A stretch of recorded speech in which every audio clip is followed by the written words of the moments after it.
A purple dildo that must have been a foot and a half long, clearly used nipple clamps, and a fleshlight with Arnold Sharpie. Housekeepers of Reddit, what do you know about the owners of the houses that they don't know you know? Man of the house asked me and the other cleaning crew ladies if we have ever seen this type of dog leash. Holds up what is clearly an underbed restraint system looking confused. I didn't say shit. We all looked at each other like fuck no I'm not telling him he says maybe she wants a dog. Why was it under the mattress? He just wandered off dragging this thing behind him. He was a nice guy who worked a lot, tipped well, gave us holiday bonuses. She was a trophy wife and was not nice to him. They divorced while I still worked there. He got a dog named Mayonnaise and was much happier. It was a rescued greyhound. Sweet dog.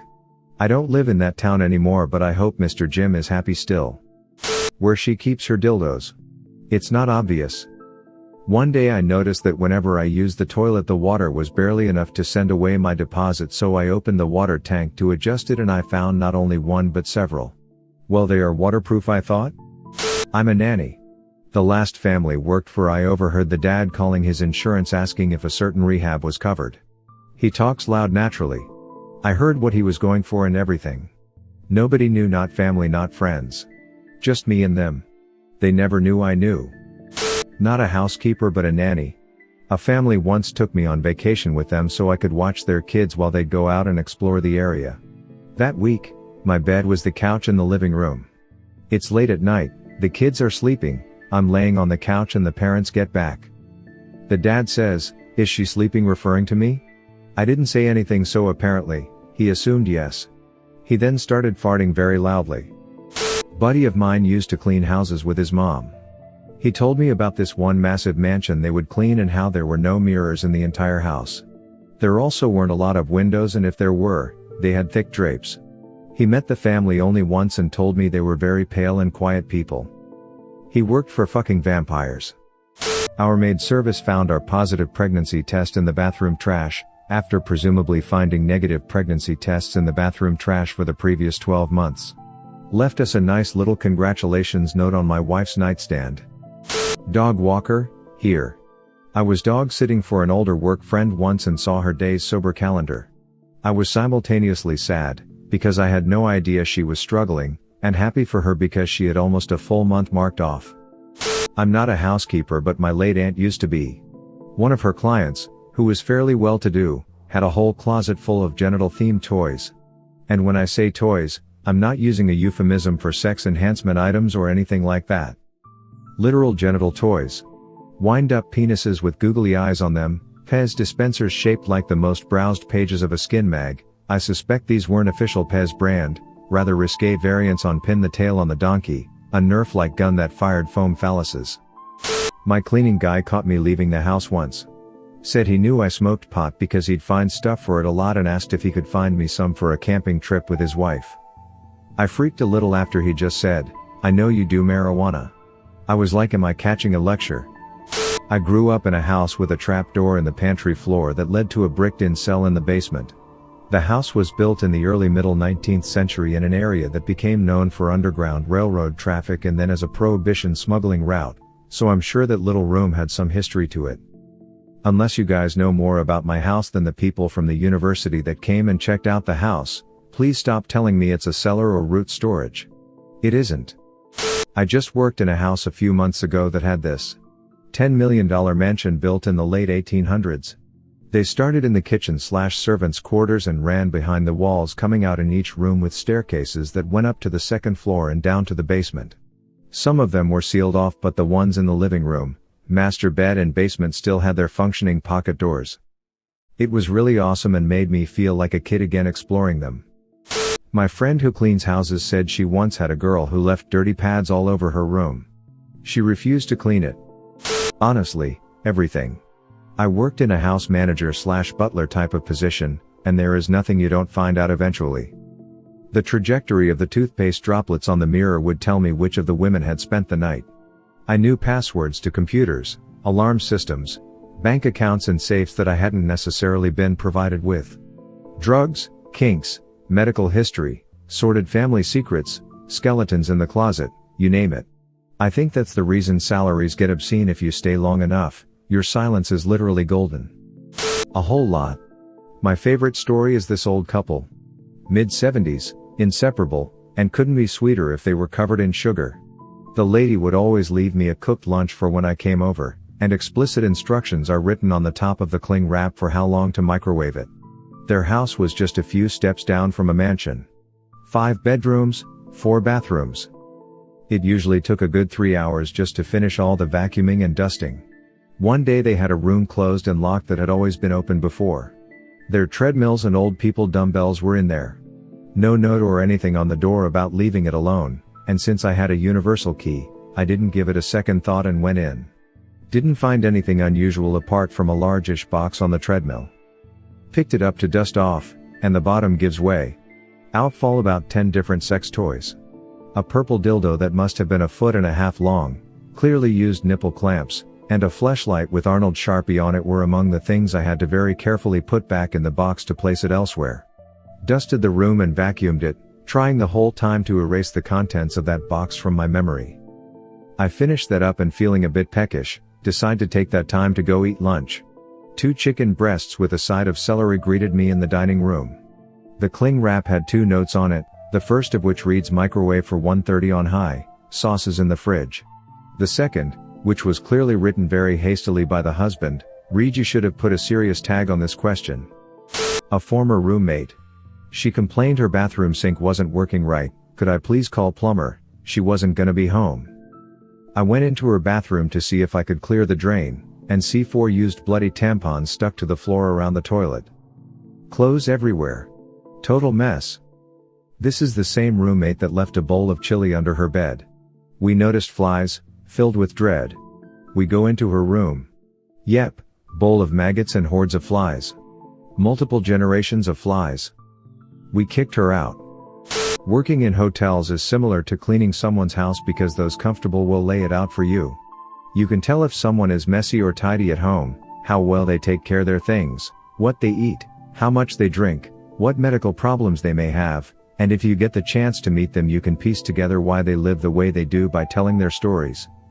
I never made fun of our guests or judged them. That would be so unfair and intrusive. Housekeeper/nanny here. Eventually, we find everything. Mainly where the sex toys are, where dad hides all his empty energy drink cans, where mom stores all her shopping purchases with tags still on them. Parents, in general, hide their unusual items in the most usual places.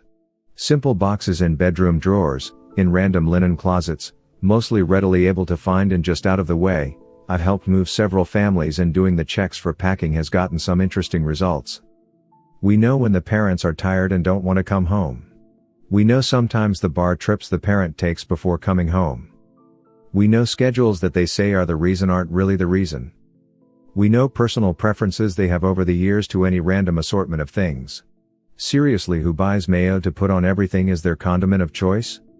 Some things that we know, they know we do and accept it. A lot of the stuff we know, we find out and definitely play dumb with. The first milestones in nannying are a big one. Keep that to the parents finding the first tooth we found days ago, the walking steps they took yesterday were really the first today. Why take those moments from parents needlessly as our perspective? Housekeeping is usually the who is dirtiest. I know which parent does not brush their teeth every day. Which parent is having an affair with a coworker and left behind a recognizable item on accident? We know that they don't even consider or think much about us knowing all these things. The worst was accidentally listening to my bosses get it on. They had left the monitor for the baby in their room. It was not turned off and they to this day do not know I heard them, and turned off the monitor, lol. A bit of an innocent one, but while I was cleaning I saw this cabinet that was very large. Like someone could fit a body in there. So, being curious, I opened it and saw a whole room. It was crazy. Inside there was a bed and lights attached to these tall wood pieces. Then a mini bookshelf with some books and a desk and a computer. It was absolutely amazing. One of my most vanilla customers doesn't know I know about her bondage fetish. She seems like she would be a kindergarten teacher. It caught me off guard when I have seen her ropes/cuffs. Not the housekeeper, but I thought I had this brilliant hiding spot. And when I lost my wallet, my maid told me you should hide it with those papers inside your nightstand next time. I felt such fear. She knows the house better than any of us. She's like family to me and has been with us for over a decade. I know for sure she would never steal from us. I was a nanny and babysitter for an exclusive, high-end agency.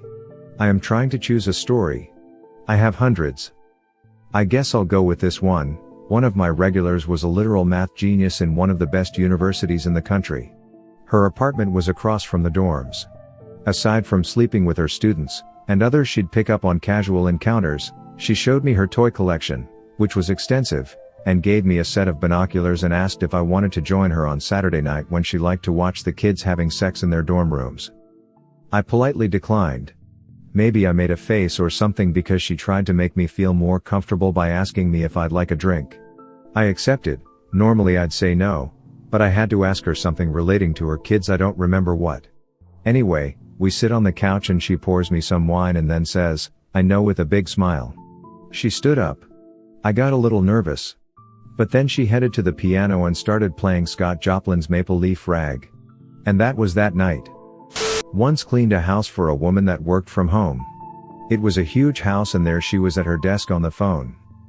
I started cleaning that area and she chatted away. I got me a white bitch cleaning up after me. If my mama could see me now. Yes, sir. She worked for the white folk 30 years. I'ma beat this little white girl like them folk did to my mama. After saying this she turned in her chair and saw me as I was walking by as if I'd just come into the room. She had no clue I heard her. I feel where she's coming from, but I stopped going to her house, for obvious reasons. House cleaner of 2 clients who are, well, we're dating each other. Guy client, we will call N, has no clue what we know about him. Female client, we will call L, is a little more in the loop of what we know. N, apparently cheated on, L, with a woman, K, who broke up his previous marriages. L, found out and dumped his ass. He tried to get back together with L, even calling and texting multiple times a day. He did that for 2 weeks and suddenly went quiet, which clued L that he was sleeping with K again. I cleaned a few days later and sure enough, K, shoes were hidden under the couch, not a usual place. I didn't realize being in a soap opera was part of the job description. Special note, N, has 3 vibrators. Why does a guy need 3 vibrators? Short version, guy client cheated on female client. Twice. Surprise dildos. I apologize for bad formatting. I'm on mobile. I don't know if this still applies, but I'm a house cleaner at a 5-star Inn restaurant, placing 5th in the top 10 best restaurants in the States. I've been working there for about 2 years now, and we definitely know when you've done the dirty in the room. We also know you've shaved your massive curly pubes in the shower and somehow managed to get them into the sink. We also know how much you pay for the room, and the way you treat the room reflects a lot on who you are as a person. I was cleaning the house of a woman with a young teenager.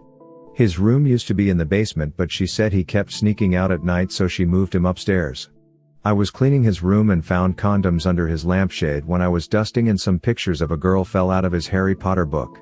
I know she would have been really upset if she knew. I never said anything. They did well to hide it, but I know both of them are having affairs. She gets really giddy the week she meets her lover. She is usually quite dowdy in the way she dresses, but puts on much younger looking items to meet her man. The week she doesn't meet him is the week she is glummer but gets bombarded with messages, so she is stuck in her phone. He, on the other hand, is a lot harder to catch. I find seemingly innocuous handwritten telephone numbers and names, always female, on scraps of paper.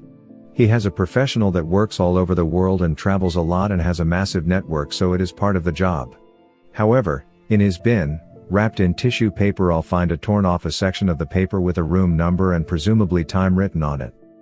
This method is used with at least 7 different women, judging by the different styles of handwriting. I'm pretty sure he is banging more than that though. I wasn't exactly a housekeeper, but I was cleaning up files at a job that I quit a few years ago.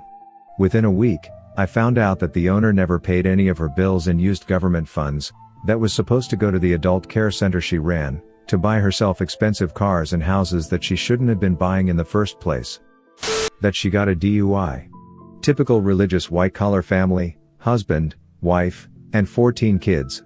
She had one of those at-home breathalyzer tests from the court sitting in the master bathroom. It takes your picture as you blow into it and it sends it to your probation officer. I only know because I was on probation a few years ago and had one too. Curiosity got the best of me and I looked at her public record. Yup. DUI, and she messed up on probation too, had another court date. After that I started noticing 12-step books and such. I cleaned for an elderly lady who is still quite sharp and feisty. She was a Boeing inspector in the 60s and 70s and stood up to a lot of men in order to make sure the planes were up to code. And she did all this as a black woman and a mother. At some point, she divorced and later in life remarried, and cared for her husband as he developed dementia and eventually passed away. She tells me about her life without a trace of sentiment, everything is a matter of fact and lighthearted. But I see the photographs she keeps of her husband all over the house, ones of them together as well as of him young and handsome in uniform, long before she ever met him when they were middle-aged. I know how it is to lose someone to dementia, but I can only imagine it is your spouse. Sometimes when I call her to confirm that I'm coming over, she sounds deflated and lonely when she first picks up before she switches into her telephone voice. She's never told me how deeply she still loves him or how painful it was to see him slipping away, how lonely it is living with only his photographs and memories. How that need for one particular person never goes away. But even though I can't know exactly, I know. I always wondered why the bed in the guest bedroom was sometimes slept in. I thought maybe the dad slept there during arguments, as the toddler mentioned his daddy slept there sometimes. Then I found out that since the couple I housekeep for are Jewish, the dad sleeps in the guest room for 7 days while the mom is menstruating and another 7 days after for the woman to cleanse herself of impurity, so a total of 2 weeks. Their sex life must suck balls. I also think Jewish men can't masturbate, so poor dad. Maybe that's why he's kinda grouchy and doesn't speak or say good morning/bye to me when I leave or arrive. I'm sure having a 27-year-old attractive and fit woman around cleaning makes 37 years old, sex-deprived dad think of naughty things. My aunt is currently a housekeeper. They had this one client who would throw used feminine hygiene products under the bed, pads specifically. No matter how I think about this, I just can't imagine how someone can get to that level of grossness. If you've ever had a heavy menstrual cycle and wore a pad, you know sometimes not everything is absorbed into the pad. You need to immediately sit down in the toilet or it can quite literally go everywhere. I'm a housekeeper at a nursing home. The HR rep and the QA manager had an affair, and I knew about it because they had sex toys delivered to the office. Discreet packaging means fuck all when you leave the receipt in the box that I have to break down to throw away. Well, not a house cleaner, however, do clean a specific news station, and I won't tell you which anchor drinks on the job, but they leave all the evidence, empty little shot bottles, in the bathroom trash can. Lol, like we don't know, bro. Thank you for watching Reddit Space. Please subscribe if you love these Reddit stories.